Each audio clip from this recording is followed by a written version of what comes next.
A industrialização no Brasil pode ser dividida em 4 períodos principais. O primeiro período, de 1500 a 1808, chamado de Proibição. O segundo período, de 1808 a 1930, chamado de Implantação. O terceiro período, de 1930 a 1956, conhecido como fase da Revolução Industrial. E o quarto período, após 1956, chamado de fase da internacionalização da economia brasileira. Primeiro período, de 1500 a 1808, Proibição. Nesta época se fazia restrição ao desenvolvimento de atividades industriais no Brasil. Apenas uma pequena indústria para o consumo interno era permitido, devido às distâncias entre a metrópole e a colônia. Eram principalmente de fiação calçados. Segundo período, de 1808 a 1930, Implantação. Em 1808, chegando ao Brasil, a família real portuguesa, Dom João VI, revogou o alvará, abriu os portos ao comércio exterior e fixou taxa de 24% para os produtos importados, 15% para os ingleses e 16% para os produtos portugueses. Terceiro período, de 1930 a 1956, a Revolução Industrial. Foi marcado pela Revolução de 1930, com Getúlio Vargas, que operou uma mudança decisiva no plano de política interna, afastando do poder Estado de oligarquias tradicionais que representavam os interesses agrários comerciais. Getúlio Vargas adotou uma política industrializante, a substituição de mão de obra imigrante pela nacional.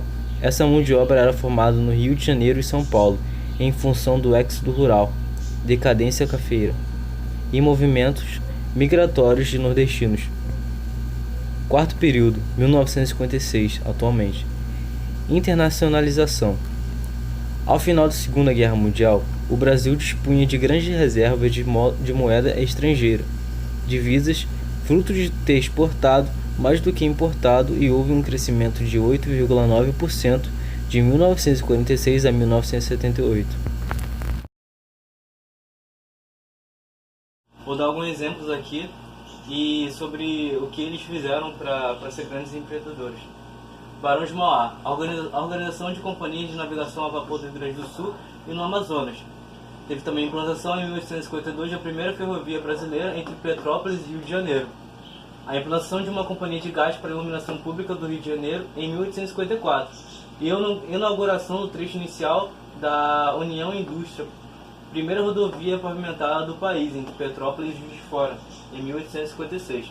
Teve também Luiz de Queiroz, precursor do agronegócio brasileiro e grande incentivador da pesquisa científica no setor. Atílio Francisco Xavier Fontana, foi deputado, senador e vice-governador de Santa Catarina. Valentim dos Santos Diniz, fundador da rede de supermercados Pão de Açúcar. Guilherme Guinle, foi proprietário da companhia Docas de Santos, da companhia nacional, e responsável pela Poços de Petróleo no Brasil. Wolf Klabin e Horácio Laffer, criador da primeira grande indústria de celulose brasileira, a Klabin. José Hermílio de Moraes, responsável pela transformação da sociedade anônima, votorante em um grande conglomerado. E esses foram os primeiros empreendedores do Brasil.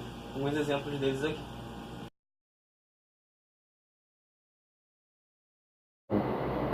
A indústria começou um desenvolvimento no Brasil sobre os cafeicultores, que passavam exportação do café no estabelecimento industrial para São Paulo e Rio de Janeiro. E teve fábricas de tecidos, calçados e etc. E os imigrantes vinham com a sua mão de obra, passando aqui pelo Brasil. E na era Vargas, a indústria brasileira teve um grande impulso, né?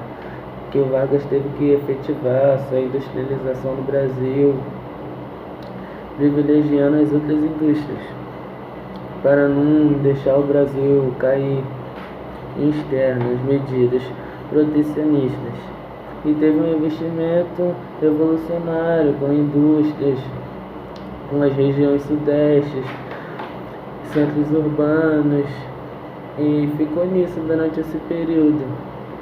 Teve a criação da Petrobras, que desenvolveu muitas indústrias, e terminou assim.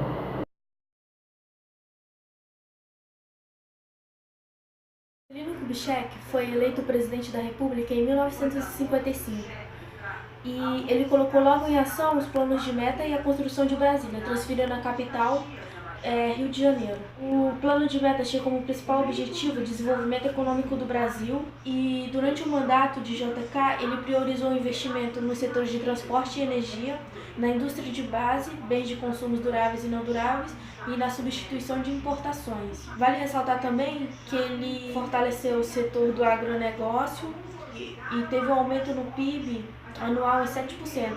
Mas não superando a inflação da dívida externa. A industrialização do país se efetivou basicamente na região sudeste, destacando neste momento a grande migração nordestina para a região.